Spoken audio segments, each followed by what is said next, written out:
সুপ্রিয় দর্শক, আসসালামু আলাইকুম। আপনাদের দীর্ঘায়ু ও সুস্বাস্থ্য কামনা করে শুরু করছি আরও একটি প্রতিবেদন। দর্শক, গরুকে ফিড খাওয়ালে কি হয়? হ্যাঁ, বিভিন্ন ধরনের মানুষ বিভিন্ন ধরনের মতামত দেয়। কেউ এটার পক্ষে, কেউ বিপক্ষে। কেউ বলে গরুকে ফিড খাওয়ালে গরুর ডাক আসা বন্ধ হয়ে যায়, কনসেপ্ট করে না।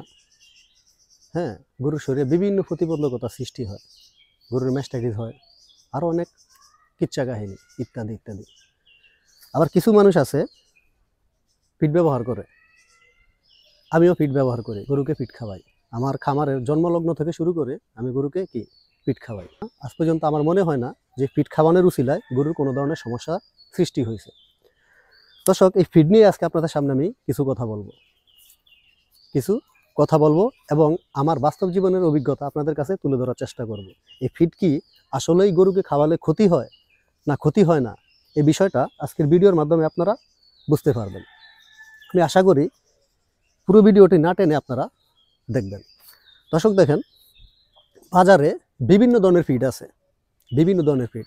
এই বিভিন্ন ধরনের ফিডের ভেতরে সবচেয়ে ভালো যে ফিডগুলা, আমি ধরেন এসিআই কোম্পানির, গোদরেজ এসিআই কোম্পানির আছে, প্রবিটা আছে, নারিশ আছে, তীর আছে, এখন আবার দেশের সর্ববৃহৎ যে নাহার ফিড আছে, হ্যাঁ, প্যারাগন আছে, ইত্যাদি ইত্যাদি। ফিডের কোনো শেষ নাই। এগুলার ভিতরে দর্শক, আমি এই পর্যন্ত অনেকগুলা ফিডই ট্রাই করছি। তার ভিতরে একটি ফিড খাওয়াই আমি সবসময় দেখছি কি যে আমার গরুর বডি ওয়েটে কোনো সমস্যা হয় না, হ্যাঁ, গরুর হিট মিস হয় না, কিংবা কনসিভে কোনো সমস্যা হয় না, হ্যাঁ, গরু ঠিকঠাক মতো দুধ দিচ্ছে, দুধেরও কোনো হেরফের হচ্ছে না। আর অন্যান্য যে ফিডগুলো আমি একটা দুইটা করে আমি ব্যবহার করার পরে দেখতাম কি গরুর কালার চেঞ্জ হয়ে যায়, হ্যাঁ, শুকায়া যায়, দুধ মাইর খাওয়া যায়, মানে কম হয়ে যায়, আরও অনেক নানা ধরনের সমস্যা। তো সব দিক থেকে বিচার বিবেচনা করে যখন আমি একটা ফিড আমি সিলেক্ট করছি যে আমি এই গরুকে এই ফিডটা খাওয়াবো, যে ফিডটা আমি ব্যবহার করে আশানুরূপ আলহামদুলিল্লাহ ভালোই ফলাফল পাইছি। এখন অবধি আমি একটা ফিডই গরুকে খাওয়াই। দর্শক দেখেন, এই যে প্রবিটা ফিড, এটা আসলে আপনাদের জেলায় কিংবা কোন কোন জেলায় পাওয়া যায় কিনা জানি না। আমাদের এই চাঁদপুর জেলার ভিতরে সবচেয়ে বেশি নাগালের ভিতরে এই ফিডটাই পাওয়া যায়। এমন কোনো গরুর গোখাদ্যর দোকান নাই যে দোকানে আপনারা এই ফিডটা না পাবেন। এটা একবারে মাস্ট বি পাবেনই। দর্শক দেখেন, এই ফিডটাকে আমি একটু খুলে দেখাই।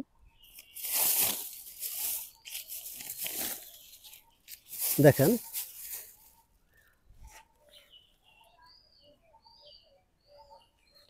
এটা হলো কি প্রবিটার দুগ্ধবর্তী গাভীর ফিড। দর্শক, আমি যখন শুরুতে খামার শুরু করি তখন অন্যান্য মানুষরা যেটা করে আর কি, ধরেন খামারের যখন মানুষের খাদ্য খরচ যত কমিয়ে আনে তত খামারে তত লাভবান হয়। সবাই চায় খাদ্য খরচ কমাতে, কিন্তু যারা দুই একটা গরু লালন পালন করে দর্শক, তারা অনেক বেশি খাদ্য আনতেও পারে না, এগুলাকে মিক্সিং করে টরে আরও অনেক কিচ্ছা কাহিনী আর কি, হ্যাঁ, কিচ্ছা কাহিনীর তো পড়া লাগে, মানে ঠিকঠাক মতো আর কি রেশিওটা তৈরি হয় না। হ্যাঁ, আমরা জানি যে প্রত্যেক কেজি খাদ্যতে 10 মেগাজোল এনার্জি থাকা গুরুত্বপূর্ণ। যদি 10 মেগাজোলের কম হয় তাহলে আপনার সেই খাদ্যর ভিতরে মনে করেন মানে ওটাকে সুষম খাদ্য বলে না, কিংবা গরুকে খাওয়ালে গরু ঠিকঠাক মতো ডাকে আসে না, কিংবা আপনি ঠিকঠাক মতো রেজাল্ট পাবেন না। হ্যাঁ, এখন এই প্রবিটা ফিড দর্শক দেখেন, এই প্রবিটা ফিডটা আমি আমার গরুকে খাওয়াই। বাজারে অনেক ধরনের ফিডই আছে, ভালো মন্দ অনেক ফিড আছে। এই যে ফিডগুলা দর্শক, এই ফিডগুলা তো আমার কোনো আত্মীয় স্বজনের না, আমার বাবারও না, আমার নিজের তৈরি কোনো কোম্পানির না। এখন বিষয় হলো, আমাদের ভিতর অনেক ভাই আছে, এই ভাইরা বলে যে এই গরুকে ফিড খাওয়ালে নাকি গরুর ম্যাস্টাইটিস হয়ে যায়, গরুর ডাক বন্ধ হয়ে যায়, হিট মিস হয়ে যায়, আরও অনেক কিচ্ছা কাহিনী। দর্শক আপনারা দেখেন, এই ফিডটা তৈরি হয় কি দিয়ে? যে কোনো ফিডই তৈরি হয় কি দিয়ে? আমি এই ভিডিওটা তৈরি করার আগে আমি একটা গরুর দোকানে গেছি, গরুর খাদ্য দোকানে গেছি। এই গরুর খাদ্য দোকানে গিয়ে আমি 7 থেকে 8টা ফিড, আমি ফিডের গায়ে, প্রত্যেকটা ফিডের গায়ে দেখেন লেখা আছে এই ফিডটা কি উপাদান দ্বারা তৈরি হয়েছে। ঠিক আছে, একটু এদিকে আসো, দেখাও। এই যে এই ফিডটা কি উপাদান দিয়ে তৈরি হয়েছে দর্শক দেখেন, এই যে ভুট্টা, রাইস পলিশ, সয়াবিন মিল, সরিষার খৈল, হ্যাঁ, ডিওআরবি, লবণ, ডিডিজিএস, হ্যাঁ, ডাইলের ভুসি, গমের ভুসি, চালের খুদ, তিলের খোল, ইস্ট প্রোডাক্ট, কি মোল্ড, এরপরে দেখেন ডিসিপি, লাইমস্টোন, হ্যাঁ, ইত্যাদি ইত্যাদি। এখন বাজারে যেই ফিডগুলো আছে এই ফিডগুলো দর্শক হয়তো কি এটার থেকে আপনার কি দেখা গেছে একটা দুইটা উপাদান বেশি দিতে পারে, কম দিতে পারে, তবে একই ধরনের উপাদান দিয়ে সবাই তৈরি করে। তবে কিন্তু সবার গুণগত মান একরকম না।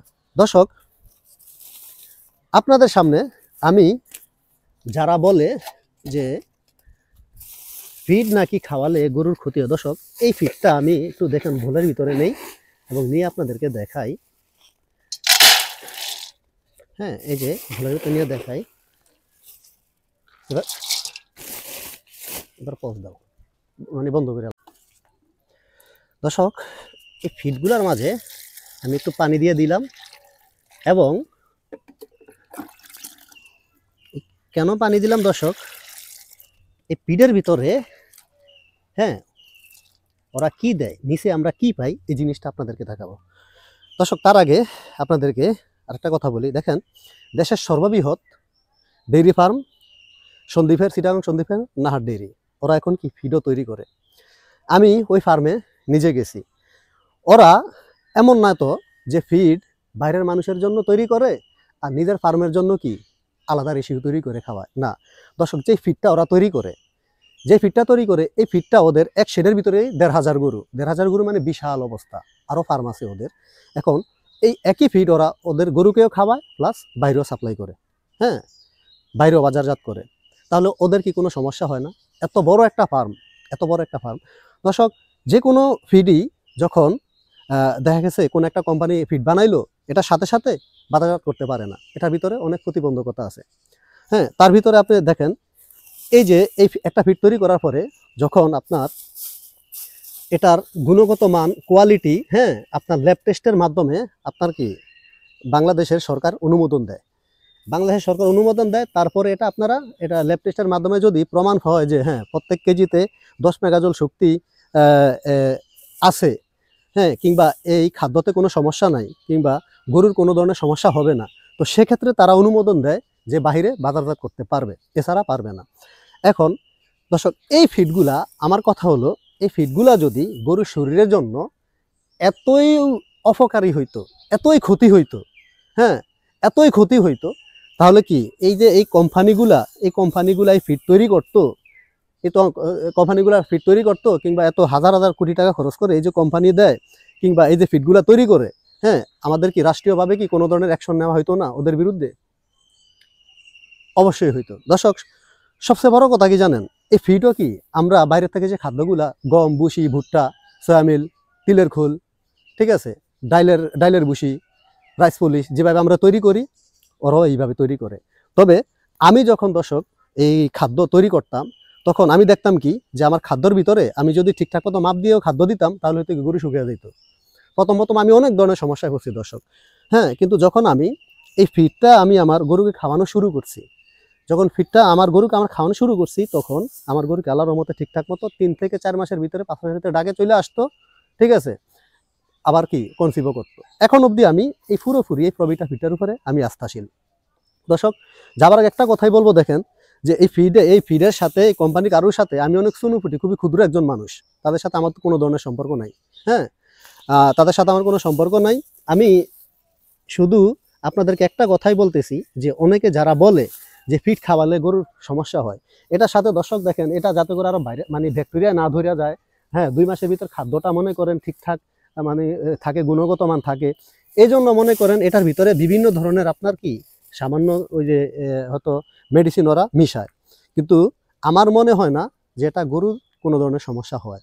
দর্শক, এবার আসেন, আপনারা বলতে পারেন যে আপনি কি খাওয়ান। আমি শুরুতে গরুকে এই যে মিক্স করে খাদ্য খাওয়াইতাম, এতে করে আমি বিভিন্ন ধরনের সমস্যার সম্মুখীন হইতাম। সবচেয়ে বড় যে সমস্যাটা হতাম, গরু কি প্রত্যেক 14-15 মাসে একটা বাছুরি যদি না পাই, তাহলে সেই গরু কি সেই খামারে কখনো লাভবান হওয়া যায় না। কিন্তু আমি ওই খাদ্য খাওয়াই আমি সবসময় লসের সম্মুখীন কি হইতাম, গরু ঠিক মতো ডাকে আসতো না। কিন্তু যখন আমি এই ফিড কিংবা পর্যাপ্ত ঘাসের উপরে পর্যাপ্ত ঘাসের পাশাপাশি কিছু ফিড গরুকে আর কি খাওয়া দেওয়া শুরু করছি, তখন অব্দি আল্লাহর রহমতে আমার কি গরুর খামারে কোনো ধরনের সমস্যা হয় না। এখনো পর্যন্ত আমি লাভবান আছি এবং গরু ঠিকঠাক মতো ডাকে আসতেছে এবং দুধের প্রোডাকশন আলহামদুলিল্লাহ যথেষ্ট পরিমাণ ভালো।